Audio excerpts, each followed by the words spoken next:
If your email list isn't buying, it's probably because you're selling too much. Sounds crazy, right? But the more you push, the more they tune out. And today, I'll show you how to reverse it. I know how frustrating it is. You've worked hard to grow your list, you've got hundreds, maybe thousands of people on it. You send out emails, you promote your offers, but instead of sales rolling in, you're getting low opens, low clicks, and a whole lot of nothing. And here's the truth that no one wants to tell you. It's not your product. It's not even your pricing. It's the way you're showing up in their inbox. When all your subscribers see from you are sales pitches, they stop paying attention. They unsubscribe, or worse, they stay but completely ignore you.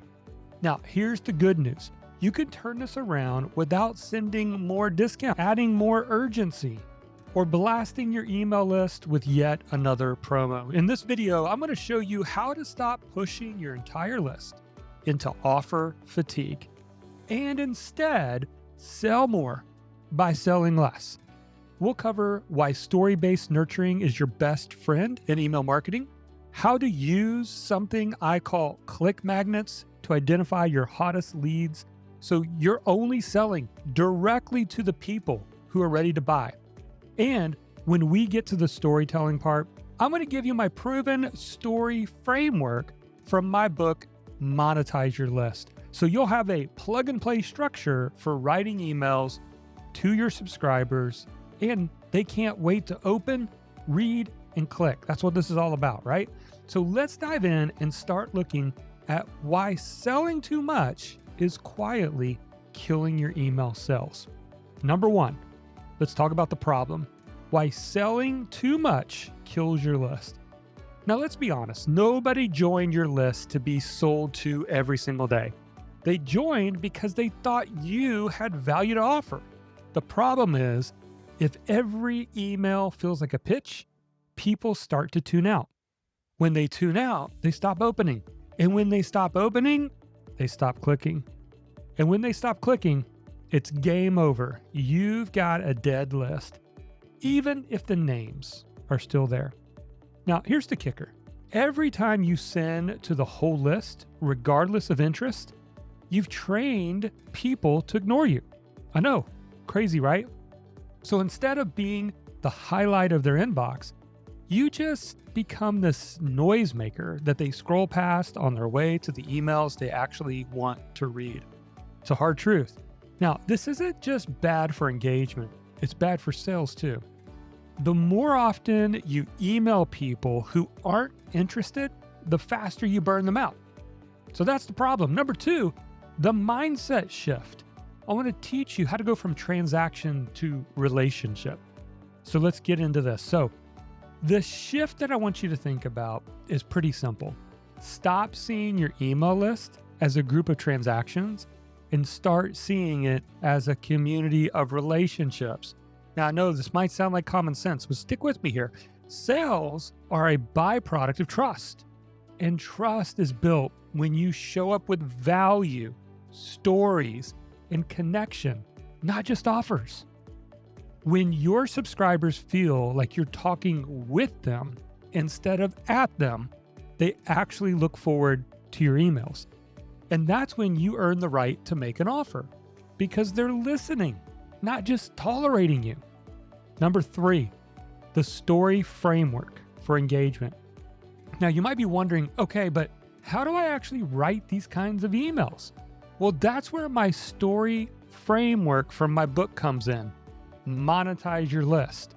It's the sixth book in a 6-book series, and it's called STORY in the acronym because it actually walks you through the exact flow to keep your readers hooked all the way through to your call to action.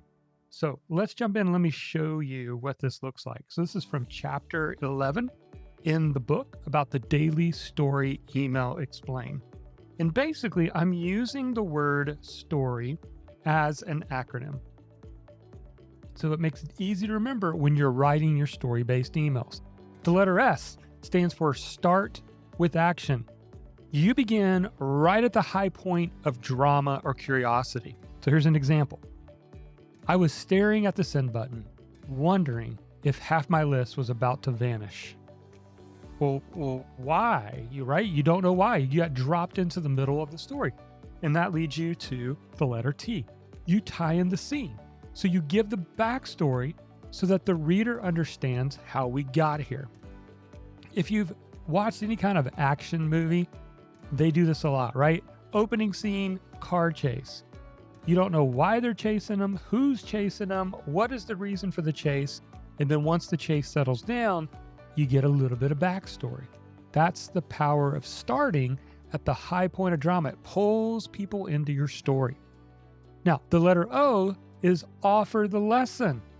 So every single story you tell needs to have a reason for telling it. Not just, well, why did you tell me that story, right? You want to share the insight, the tip, or the takeaway that your reader can benefit from. Now, this is really important because it's going to tie in to the next point, which is the letter R, relate to the offer. You want to connect your story's lesson naturally to your product or service. So no hard selling, it's just a bridge. And the easiest way to think about this, and I talk about this in the book, is use an if-then statement. So if this lesson resonates with you, then check out this product I have that will help you implement and solve the problem that was in the story, right?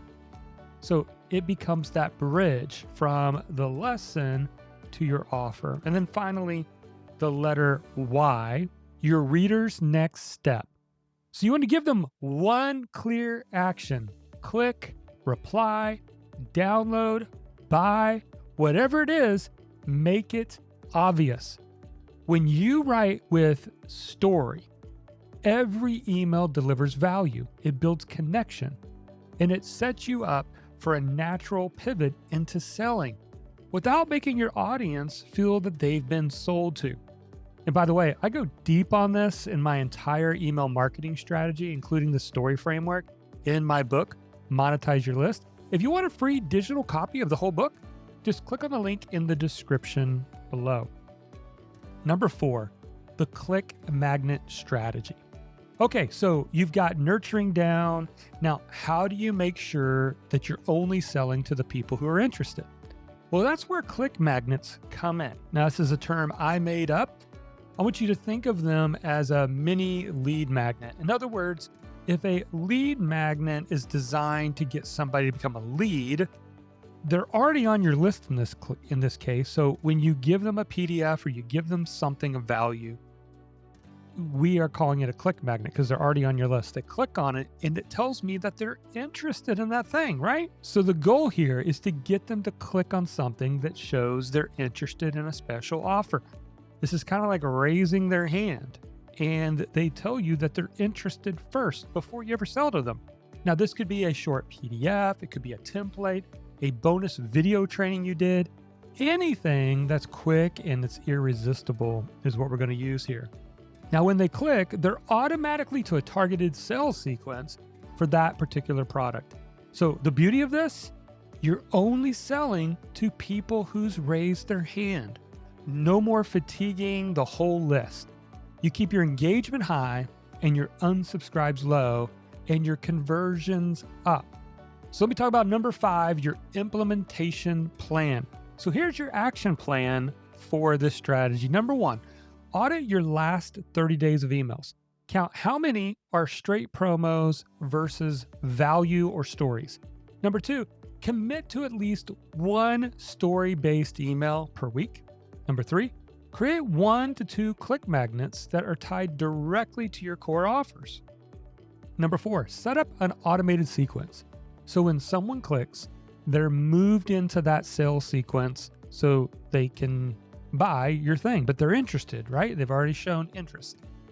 Do this, I promise you. And within weeks, you'll start seeing more clicks, more replies, and yes, more sales, all without blasting your whole list with constant offers.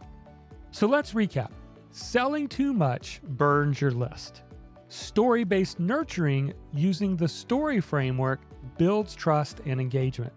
Click magnets let you sell only to the people who want to actually hear your offer. When you stop pushing your entire list into offer fatigue, and start speaking directly to the right people with the right stories, selling becomes natural for you and for them.